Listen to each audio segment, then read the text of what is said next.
Spinophorosaurus. Spinophorosaurus is a genus of sauropod dinosaur that lived in what is now Niger during the Middle Jurassic period. The first two specimens were excavated in the 2000s by German and Spanish teams under difficult conditions.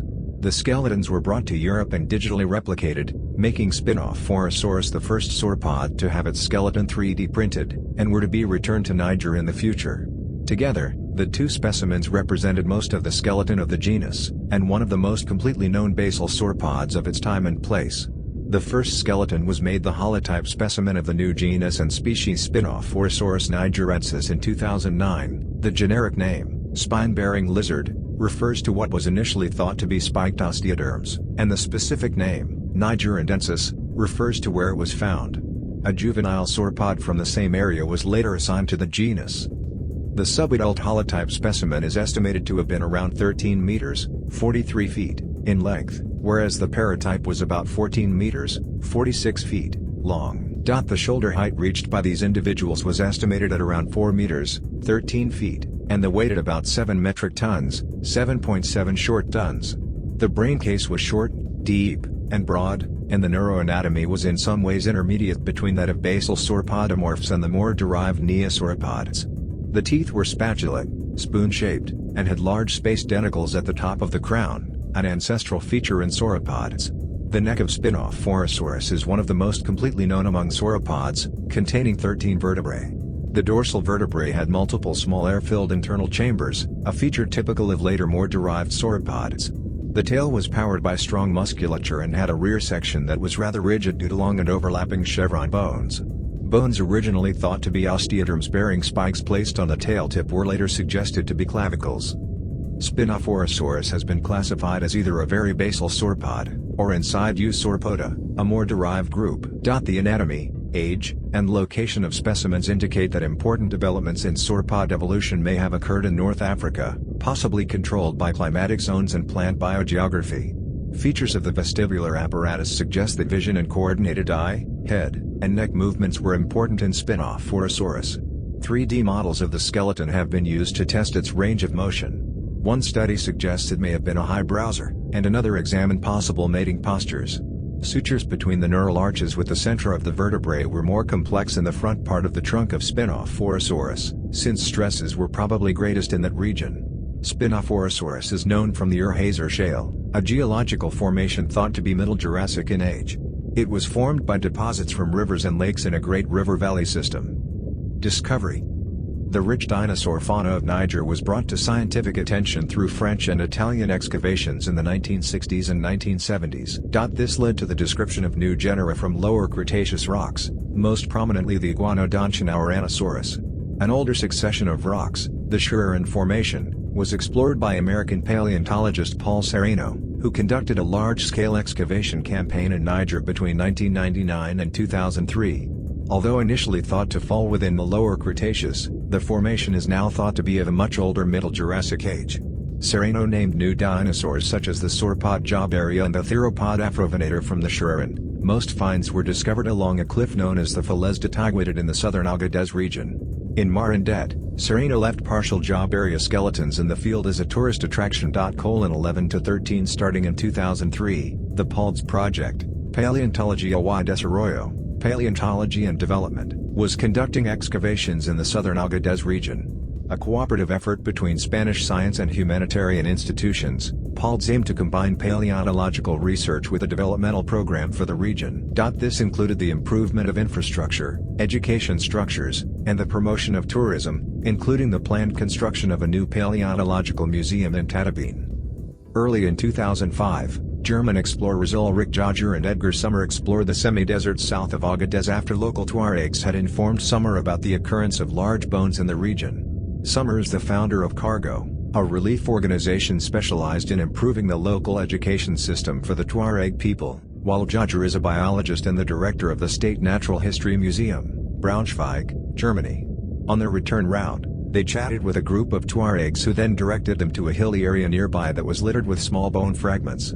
This locality, where dinosaurs had not been excavated before, is about 30 kilometers, 19 miles, north of the Falez de Tigueted and near the town of Ader Bisonat in the Agadez region, and part of the Ur-Hazer Shale, or Argile de l'Irhazer, a geological formation below, and thus slightly older than, the Schreieren. After a 1-hour search, Jager discovered a rounded bone tip sticking out of the surface, which after further excavation turned out to be a complete femur, thigh bone, of what would later become the holotype specimen of Spinophorosaurus.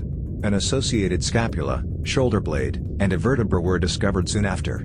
The sediment in the locality, a hard but brittle siltstone, could be removed from the bones using light hammer blows. 17 to 27, 38.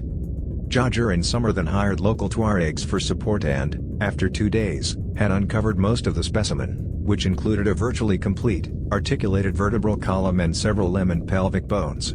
The vertebral column formed an almost complete circle, the tip of the tail being located where the skull would be expected but was not found. Lacking equipment and an excavation permit, they covered the specimen with debris for protection and returned to Germany, now planning a full-scale scientific excavation to be carried out by the Braunschweig Museum. An official excavation permit was promised to the museum in 2006 by the Republic of the Niger. In return, the museum was to build and equip a new school for local Tuareg children in the settlement of N'Djamena. In the autumn of 2006, Summer and Jager, together with other associates of the Braunschweig Museum, revisited the site in preparation for the excavation, putting one of the pelvic bones in plaster to test equipment and methodology. The team also discovered theropod tracks around 1 kilometer, (0.6 miles), from the site. Sponsors for financing both the school and excavation were found early in 2007. The official campaign, dubbed Project Dino, started on March 1, 2007, when 2 trucks with equipment left Braunschweig for Niger, taking a route via Spain, Morocco, Mauritania, and Mali. The shorter route through the Sahara was not possible due to the risk of terrorist attacks.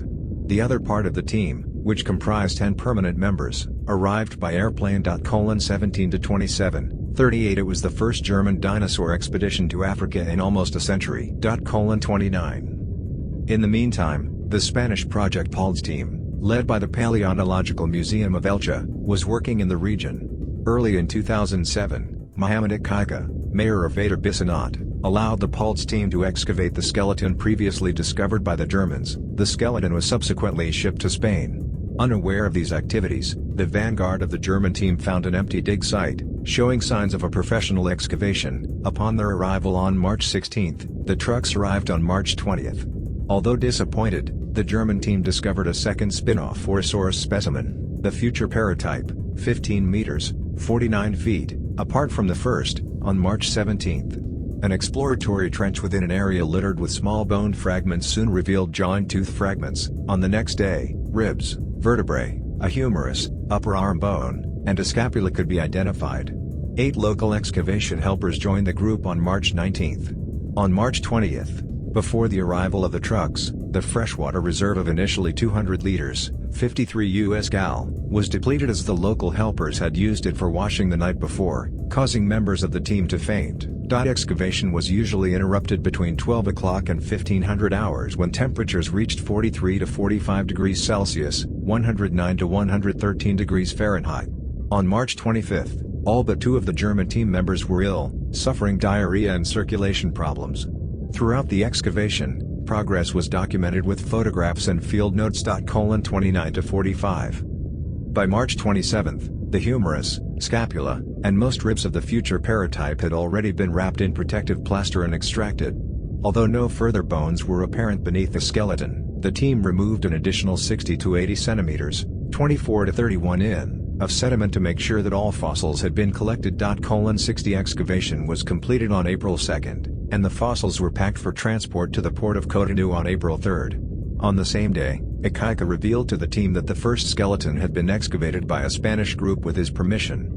He promised to lead the team to another fossil site located around 80 kilometers, 50 miles, south of Agadez at the cliff of Taguatit as compensation. There the team found the rear part of a possible job area skeleton, but was forced to leave the largest block in the field until the next season. To discourage others from collecting the block, an explosive dummy was fabricated and attached to the fossil, labeled with a warning in Spanish. 68 to 73. The German team retrieved the block the next season in 2008. The Pald's team had cancelled their excavation plans for the year following the outbreak of the Tuareg Rebellion, 2007 to 2009, 107. The 2 Spinophorosaurus specimens were provisionally housed in the Spanish and German museums. By contract with the Republic of the Niger, they were to be returned to the country in the future, managed by the Musée National d'Histoire Naturelle in Niamey as well as by a smaller, newly built local museum. 143 The future paratype specimen arrived in Germany on March 18, 2007. For its preparation, which took 2.5 years, the Braunschweig Museum rented a separate factory building. In parallel, a joint paper was prepared by the now cooperating German and Spanish teams. The German team digitized prepared bones and fragments of both specimens in 3D using laser scanning. As the skeleton in Braunschweig was only 70% complete, the specimen in Spain was used to fill in the missing pieces. During this process, it was discovered that the skeleton in Spain was the one the Germans had initially discovered and lost. The 3D scans were digitally repaired and undeformed, printed in 3D, and assembled into a mounted skeleton for the Braunschweig Museum's exhibition, the first sauropod skeleton reproduced through 3D printing. A life-sized model of a living Spinophorosaurus, nicknamed Namu, after the museum's name, was put up in front of the main entrance of the museum. 79 to 85 The Spanish team produced separate 3D models from photographs of the holotype using photogrammetry, where photos are taken of an object from different angles to map them. A caudal vertebra was put on display at the Elche Museum in 2018. In a 2018 conference abstract, Garcia Martinez and colleagues announced that they reconstructed the morphology of the second back vertebrae, which is poorly preserved, based on the better preserved first and fifth back vertebrae. This was done using landmark-based geometric morphometrics, where corresponding 3D coordinates are collected from each vertebra and analyzed statistically. The first skeleton, divided between the Elche Museum, where it was catalogued as GCP-CV 4229, and the Braunschweig Museum, catalogued as NMB 1699R, was made the holotype of the new genus and species Spinophorosaurus nigerensis by German paleontologist Christian Remus and colleagues of the German and Spanish teams in 2009. The generic name is composed of spina, Latin for spike, phoro, Greek for to bear, and sauros, which means lizard, spine-bearing lizard in full. The name refers to what was initially interpreted as osteoderms bearing spikes, which were later suggested to represent clavicles instead. The specific name refers to Niger, where the taxon was discovered. The holotype specimen consists of a brain case, a postorbital bone, a squamosal, a quadrant, a pterygoid, a syrangular, and a nearly complete postcranial skeleton, which lacks the sternum, antebrachium, manus, and pes. The second, paratype specimen, NMB 1698R, consists of a partial skull and an incomplete postcranial skeleton. Elements preserved in this specimen but not the holotype include a premaxilla, maxilla, lacrimal, dentary, angular, the dorsal ribs of the right side, the humerus, and a pedal phalanx. The two specimens are considered to belong to the same taxon since the skeletal elements that overlapped between them were identical, and because of the proximity of the skeletons in the same stratigraphic layer. At the time it was described, Spinophorosaurus was the most completely known Middle Jurassic sauropod from North Africa, and by 2018 was considered to be one of the most complete early, non-neosauropods. In 2012, Adrián Paramo and Francisco Ortega from the PALTS team reported a small sauropod skeleton, specimen GCP-CV-BB15, that had been discovered on the ground, a few meters from the two Spinophorosaurus specimens. All the fossils were probably from the same beds.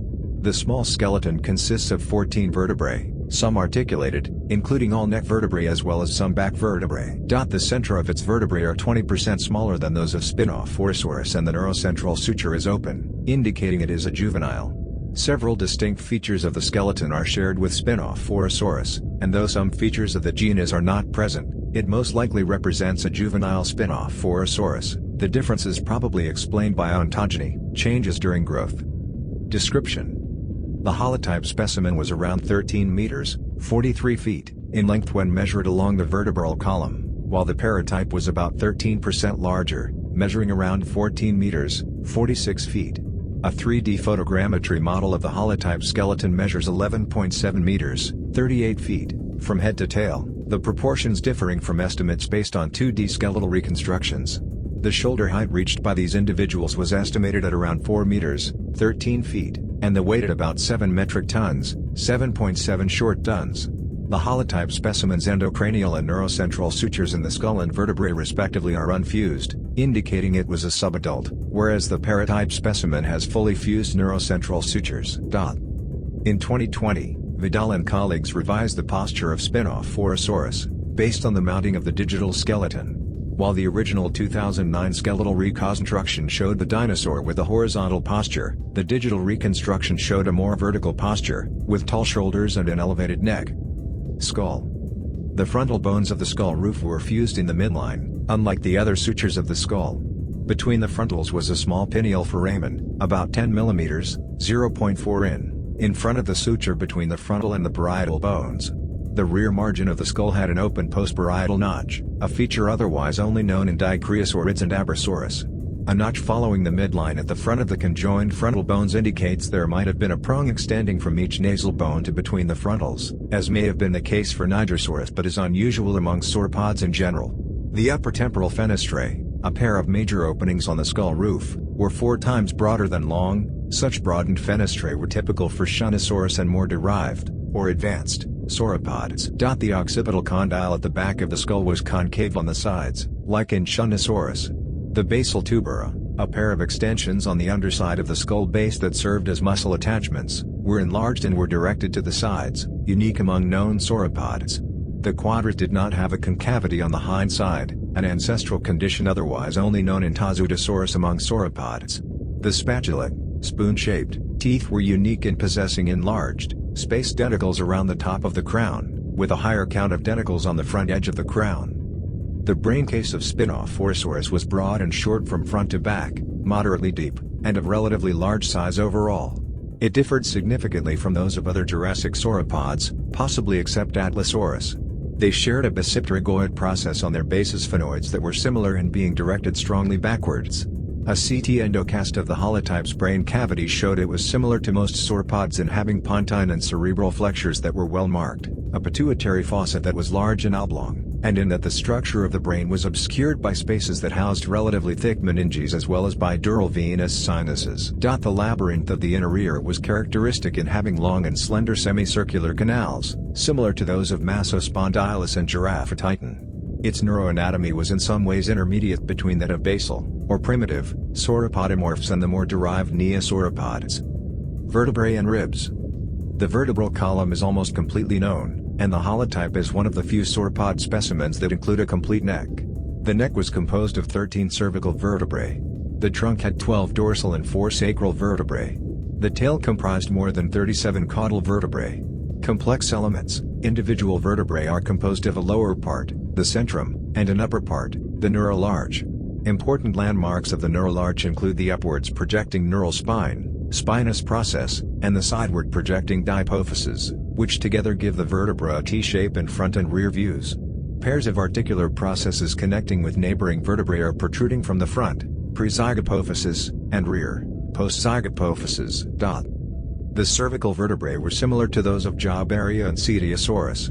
Their centra were approximately 3.1 times as long as wide. They were therefore moderately elongated compared to sauropods in general, but generally longer than in other basal forms.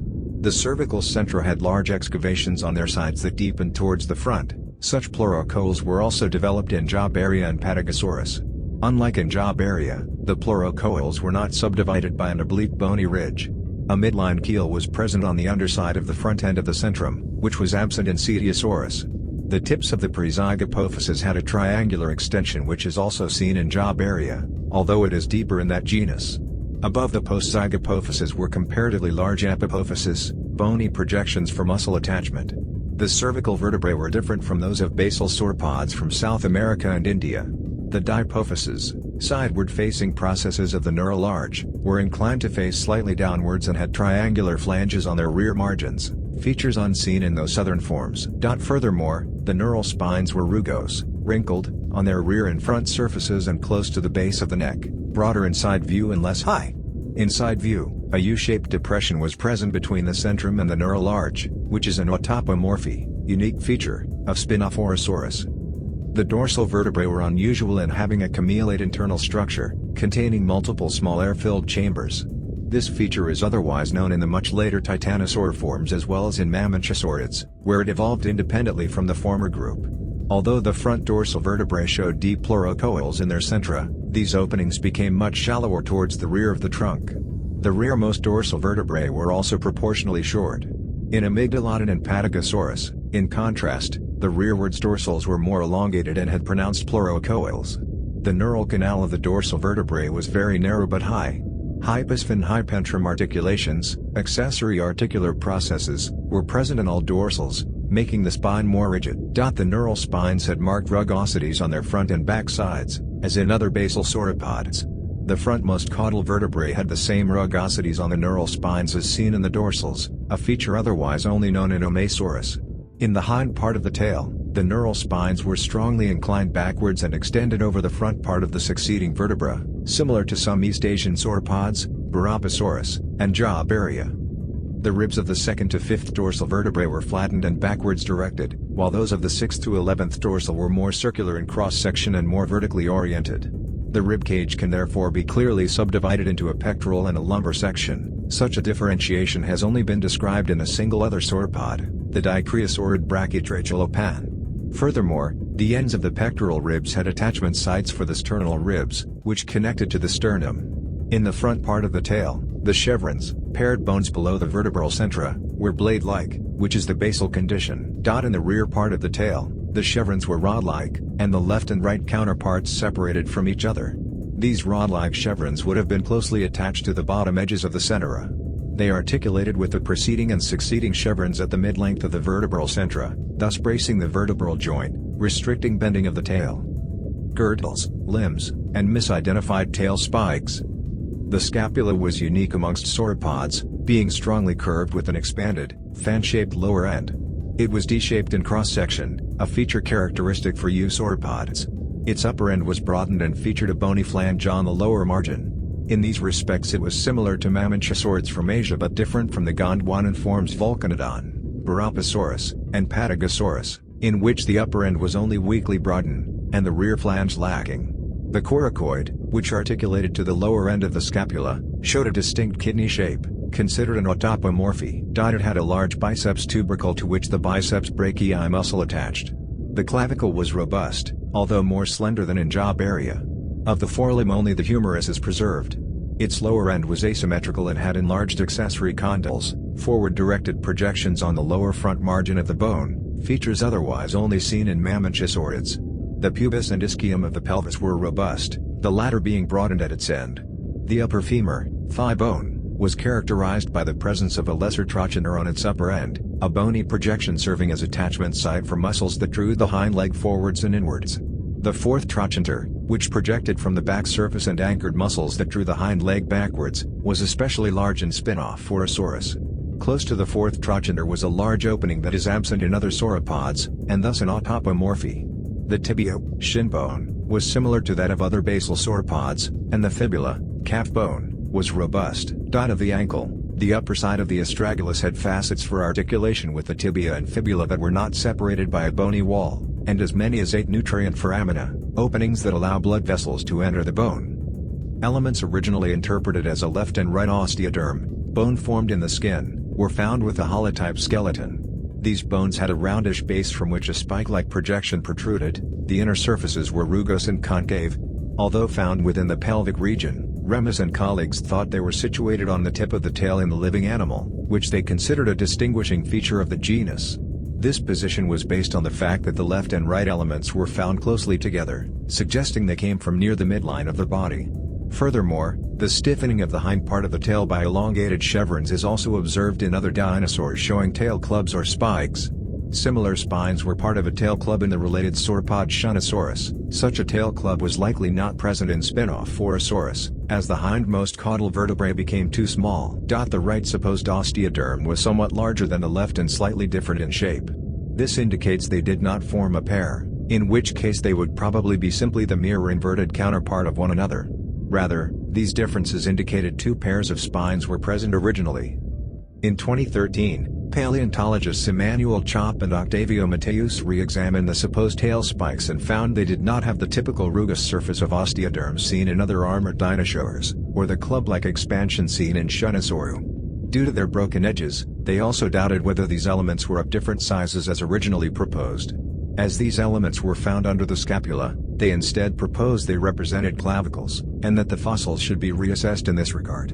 Vidal and colleagues concurred with this suggestion in 2015 and 2018. Classification. The initial phylogenetic analysis presented by Remus and colleagues suggested Spinophorosaurus fell among the most basal sauropods known, being only slightly more derived than Vulcanodon, Cetiosaurus, and Tasutosaurus. In this position, it would form the sister taxon of Eusauropoda, a clade comprising all more derived sauropods. The authors conceded that support for this very basal position was weak, and discussed several alternative placements within Eusauropods that would explain anatomical similarities with other sauropods from northern Africa and Laurasia. A similarly basal position outside of Eusauropoda was suggested by several subsequent studies, which placed Spinophorosaurus as the sister taxon of Tasutosaurus or Fulcimeria. In a 2013 conference abstract, paleontologist Pedro Mocho and colleagues re-evaluated the phylogenetic relationships of the genus by incorporating further information from newly prepared bones, arguing that Spinophorosaurus was nested within Eusauropods. According to this analysis, the genus was more derived than Shunosaurus and Barapasaurus and close to Patagosaurus and Mamenchisaurids. A much more derived systematic position within Eusauropoda was also proposed by a 2015 study, which found Spinophorosaurus to be the sister taxon of Nebulosaurus. Evolution. As one of the most completely known basal sauropods, Spinophorosaurus has helped to shed light on the early evolution and paleobiogeography of the group. This has been unclear due to a sparsity of early and Middle Jurassic remains, particularly outside Asia. Remus and colleagues found that Spinophorosaurus shares features with Middle Jurassic East Asian sauropods, especially in the neck and tail vertebrae, scapula and humerus, but is very dissimilar from Lower and Middle Jurassic South American and Indian taxa. Differences include the shape and development of vertebra features and shape of the scapula and humerus. They suggested this could be explained by the Middle Jurassic sauropod faunas of Laurasia, the northern supercontinent of the time, and South Gondwana, the southern supercontinent, having been separated by geographic barriers. Earlier it was believed that sauropods were distributed across the supercontinent Pangaea, which was composed of Laurasia and Gondwana, during the early and early Middle Jurassic. It had relatively little diversity, until the continent broke up and led to sauropod groups evolving in isolation through vicariates during the late Middle and late Jurassic. Spinophorosaurus shows that features once thought to be derived among East Asian sauropods are rather plesiomorphic, ancestral traits. Among Eusauropods that colonize Laurasia retain the basal features also seen in Spinophorosaurus.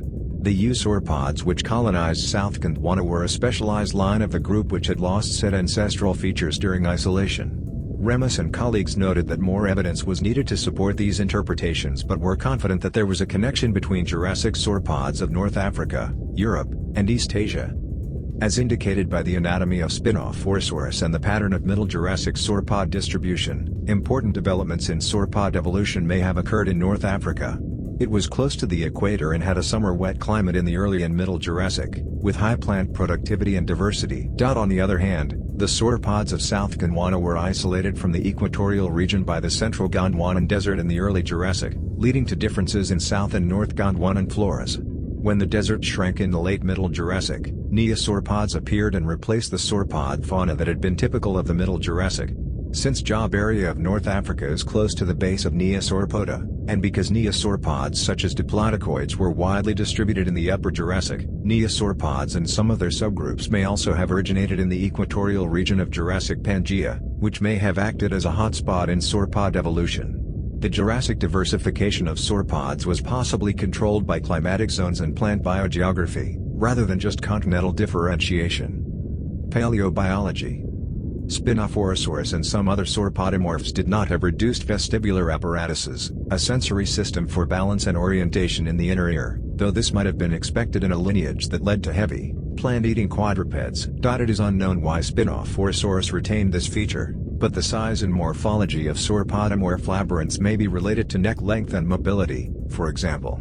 It is possible expansion of the vestibular apparatus is an indicator of the importance of vision and coordinated eye, head, and neck movements, though interpretation of sauropod vestibular features are still uncertain. At a 2018 conference, Benjamin Jenkins-Siskino and colleagues reported radial fibrolamellar bone, RFB, a type of bone tissue characterized by radially oriented channels, in the outermost part of the cortex, the outermost bone layer, of the humerus belonging to an adult Spinophorosaurus specimen and a young adult Isunosaurus.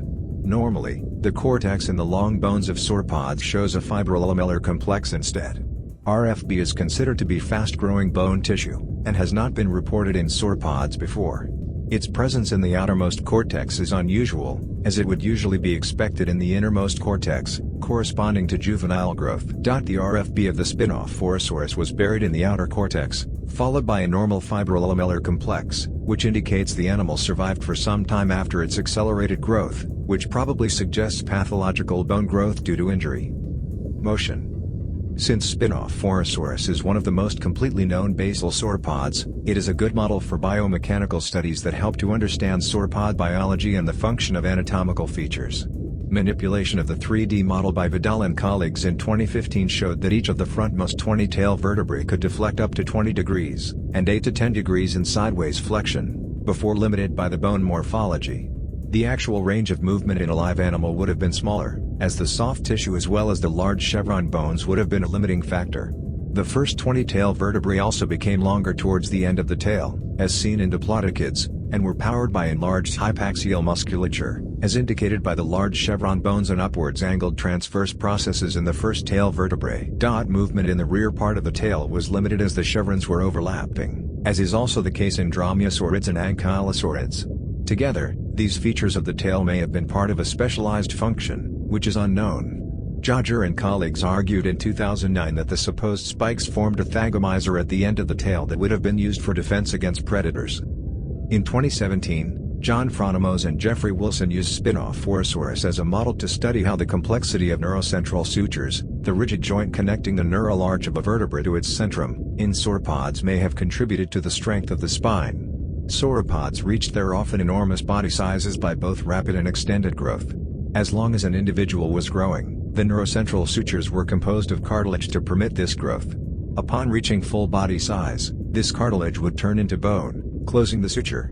Cartilage, however, is much less resistant to forces that could potentially dislocate the neural arch, such as bending and torsion. These become especially relevant at large body sizes. Sauropods and other archosauriforms counteract this structural weakness by increasing the complexity of the suture, meaning that the surfaces that connect the neural arch to its centrum had complex ridges and furrows that interlocked. In Spinophorosaurus, suture complexity was most pronounced in the front part of the trunk, indicating that stresses were highest in this region, probably because of the weight of the long neck and rib cage. Complexity became weaker towards the skull and the sacrum. The orientation of the ridges allows for identifying the type of stress that affected the vertebra. In the neck vertebrae, ridges would mainly have prohibited dislocation of the neural arch in a front-to-back direction, while the ridges in the trunk vertebrae were more effective in impeding rotation. In a 2018 conference abstract, Vidal used the virtual Spinophorosaurus skeleton to test hypothetical mating postures that have been proposed for sauropods that would involve a cloacal kiss, as is performed by most birds, rather than a male intromating organ. Such hypotheses include leg over back, the male mounting from behind, with the female standing or lying down, as well as backwards mating. Postures that resulted in dislocation or osteological stops were not considered feasible. The leg over back posture was rejected, since it would be impossible for a standing male to reach its leg over the back and hip of a crouching female, even if it was half the size of the male, and it is unknown if sauropods were sexually dimorphic in size. The posture wherein the male mounted the female from behind while resting its front legs on the back of the female was possible. The tail was flexible enough to get out of the way, but even if the female was lying down, the cloaca would not approach each other close enough for a cloacal kiss. The cloacal kiss would only be possible through backwards mating, wherein the male and female approached each other backwards and joined their cloaca with their tails flexed sideways, and movement of the legs would allow individuals of different sizes to mate this way. Backwards mating is the only way sauropods could have mated without the need of a male intromating organ. Such a pose is common in mating arthropods and in the tide phase of mating carnivoran mammals such as Canis. Vidal and colleagues, in 2020, used 3D models of both the holotype and the juvenile skeleton to estimate the range of motion, flexibility, of the neck. Such estimates assume that the original distance between vertebrae can be reliably predicted, and that the articular processes stay in contact at all times. Vidal and colleagues demonstrated that both assumptions indeed hold true in modern giraffes, increasing confidence in range of motion estimates in extinct animals in general. As Spinophorosaurus grew, the range of motion of the neck would increase, making steeper neck postures possible. The gap between vertebrae become larger, and the neck become more inclined in neutral posture. Similar changes during growth are also observed in giraffes. The neck would have been as flexible as that of giraffes thanks to the higher number of vertebrae, even though the individual joints were much less flexible than in giraffes. Spinophorosaurus would possibly have been able to feed using the same postures as giraffes, and it could have been the most basal sauropod adapted for high browsing. High browsing is also suggested by anatomical features, including the narrow snout, broad teeth, and proportionally long humerus compared to the scapula. As in the giraffe, both the juvenile and grown Spinophorosaurus individual would not have been able to reach the ground just by lowering their necks, and possibly splayed their forelimbs for drinking. While sleeping, giraffes bend their necks sideways against the body. Although the vertebral articulations would have been flexible enough for such bending in Spinophorosaurus, it might have been prohibited by the elongated cervical ribs. Also in 2020, Vidal and colleagues added that the more vertical posture and greater upwards and downwards motion revealed by the digital model also supported high browsing abilities in Spinophorosaurus. High browing therefore appears to be a basal feature within Eusauropoda, and the body proportions of non-sauropod sauropodomorphs indicate they were medium-height browsers. Paleoenvironment. Spinophorosaurus is known from the Urhazer Shale of Niger, which has been determined to represent the base of the Urhazer group, based on the presence of red clay that show interbedded sandbeds with traces of subaerial exposure and dinosaur footprints, which is stratigraphically below the outcrops of the Tegama group. The Urhazer group was earlier considered Jurassic to earliest Cretaceous in age, as the overlying Schuren Formation was once considered to be of lower Cretaceous age. Subsequent studies have found the latter formation to be Middle Jurassic to early Late Jurassic. The stratigraphical and phylogenetic position of Spinophorosaurus, compared with other basal sauropods from around the world, indicates it could be Middle Jurassic, Biocean Bathonian, in age. Since the strata of the Urhazer group cannot yet be directly dated, it might be as old as Lower Jurassic. The lower limit is defined by the underlying Agates group, which is Upper Triassic in age, based on the presence of Carotherium trace fossils. The Spinophorosaurus skeletons were discovered in a massive to finely laminated red siltstone, whose matrix contained some carbonate. The fossils were recovered from the upper half of this several meters thick siltstone layer. The layers there are subhorizontal, bearing minor faults, and commonly contain paleosoils and carbonate at the top of the unity, about a meter above the level with the skeletons.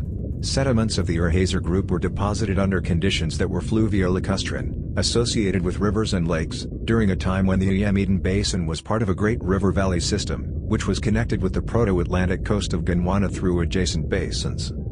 4 theropod teeth were found closely associated with the Spinophorosaurus holotype, Biovertebra, pubis, and in the acetabulum. 3 had similarities with Megalosauridae and Allosauridae, while the 4th belongs to what may be one of the earliest known members of Spinosauridae. The fact that the teeth are poorly preserved while the Spinophorosaurus skeleton is well preserved indicates that the teeth were transported before being buried with the sauropod. Dinosaur tracks were found some 100 meters away from the Spinophorosaurus site, including a trackway of 6 footprints from a meat-sized sauropod as well as 120 well-preserved didactyl, 2-toed, theropod footprints. The didactyl tracks were originally thought to have been left by Paravian theropods, such as dromaeosaurs or troodontids, which have 2 weight-bearing toes, but were subsequently interpreted as having been produced by swimming theropods, explaining why a one-toe did not leave a trace.